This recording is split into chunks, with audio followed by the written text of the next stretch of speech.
My uncle's $10 million company went to whoever could crack his final code in 48 hours, and my Harvard-educated siblings hired hackers while I remembered the bedtime stories he told me. Uncle Elijah died on a Monday morning at 4:17 a.m. in his penthouse overlooking the Seattle skyline, his fingers still resting on his laptop keyboard.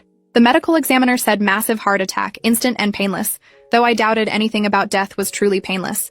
He was 53 years old and worth approximately $47 million, most of it tied up in Datacrypt Solutions, the cybersecurity company he'd built from nothing over 20 years. The funeral was scheduled for Thursday, but the will reading happened Wednesday afternoon at his attorney's office downtown, which should have been my first clue that something unusual was coming. My 3 siblings arrived in designer suits and practiced grief expressions, already calculating their inheritance shares before the lawyer even opened the envelope.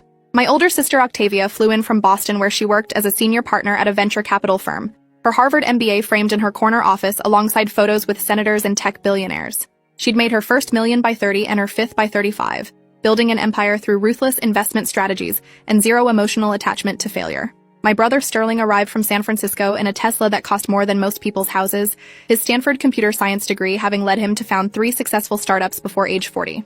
My younger sister Magnolia came from Manhattan, where she ran a hedge fund specializing in tech acquisitions, her Yale economics background and photographic memory making her a legend in financial circles. Then there was me, Phoenix Castellano, the family disappointment with a degree in literature from a state school and a job teaching creative writing at a community college.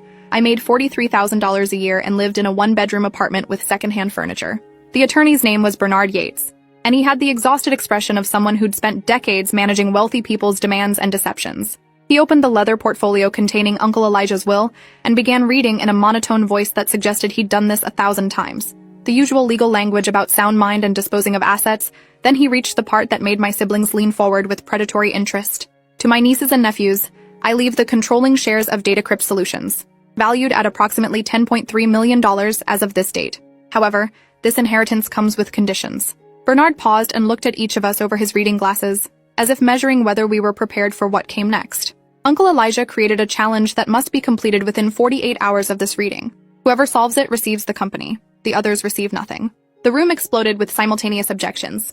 Octavia demanded to know the legal basis for such a ridiculous condition. Sterling called it manipulative garbage and threatened to contest the will immediately. Magnolia pulled out her phone and started texting her attorneys before Bernard could continue.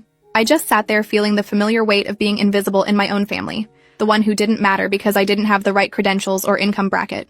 Bernard raised his hand for silence and continued reading. The challenge is this. I have encrypted a file containing the transfer documents and access codes for Datacrypt Solutions. The encryption is unbreakable by conventional means. The password is a single phrase, no numbers or special characters, exactly 17 words long.